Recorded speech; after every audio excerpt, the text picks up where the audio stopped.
can we look and see people with deformities being elevated in the Aztec world and then infer that these jaguar people were also people with deformities that were being seen as special people? Because we see this ectodermal dysplasia is common in children in Veracruz. And this is something that Lauren studies. She's learned about this too. It comes with no mental deficiencies at all. So you have no learning disabilities at all. All you have are these jaguar-looking feline teeth.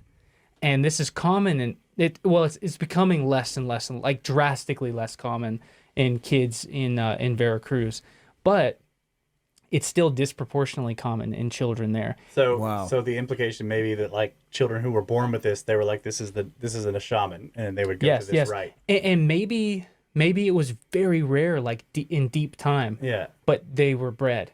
Yeah. You know what I mean? And so it became more and more and more and more and more common. And you had almost this separate breakaway species of people who were born with this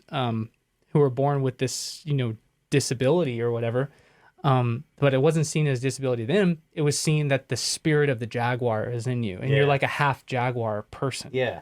You know, and on top of that, you're just as likely to be born with 120 IQ with these fangs. So you can be the leader of your society. Yeah. And still elevate yourself with these fangs, you know? And so I wonder if this is what was going on in the Olmec world, and they were breeding these people and they saw it as elevated, and thus spawns this culture of acceptance of people with disabilities that, okay, well, now we have this distant cultural memory. They may have like part of the god in them or whatever. Exactly. We have this distant cultural memory of elevating people with ectodermal dysplasia.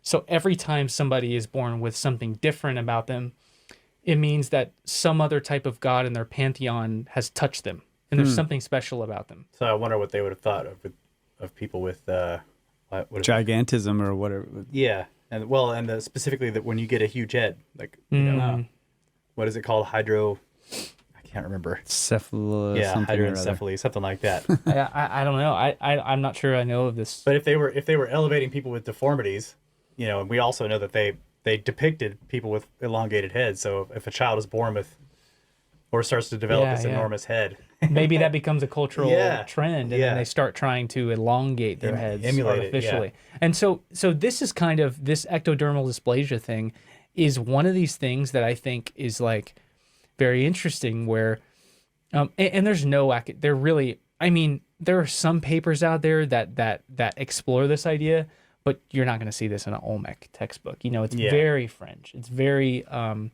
edge. What was it? Edge case? Is that what you said? Edge case. Yeah. Yeah. It's very much that. And so this is kind of one of those dilemmas where, okay, can we infer that the Spaniards visiting Tenochtitlan and going up to Montezuma's palace and seeing these people with disabilities being elevated, can we infer that this is a continuation of a much older tradition? A 3,000-year-old tradition? Yeah, you know what I mean? Olmecs were doing. Yeah. And so it's an interesting thing. Like when you're studying a lost civilization, like how far down do these cultural ideas continue? Yeah. And it makes sense that it does, because we see that same kind of meander pattern all over the planet that, you know, even archaeologists say could come from deep time. Yeah.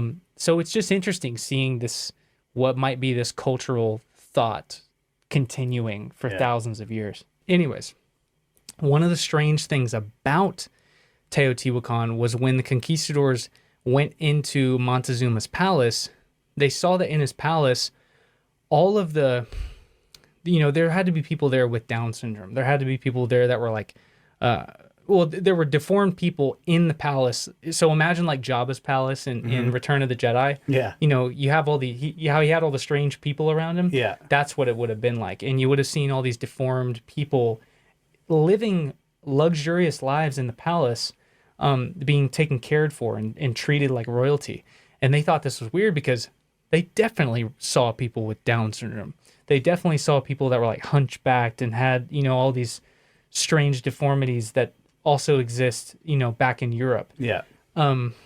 or exists back in Spain, and so they thought that was really, really peculiar that these people were being, held Elevated. Yeah, being elevated, and so in the very rough translation, they thought that these people with deformities were touched by the gods, that they were special. There was something unique about them.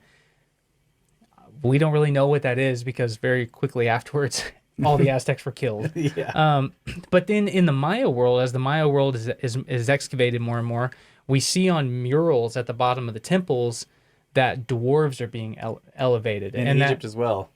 In Egypt as well? Bes is a dwarf god, like, and he's depicted all over the place. Yeah, as a builder and a master. As a builder? Master craftsman, artist. No music. way. Yeah. Okay. So what I was literally about to say is that the Great Pyramid of Uxmal is said to have been built by a dwarf in one night. Oh. Wow. How weird is that? I didn't know that. Yeah. No way. What's that god's name? Bes. Bes. Yeah. B-A-S or B-E? B-E-S. B-E-S? Wow. Holy crap. What's the name of the dwarf in the Mesoamerica? I think it's just a magical dwarf. Doesn't have a name? I'm not familiar. Look it up. Yeah. It's probably. Yeah, exactly. Yeah. Its name is. Snacks.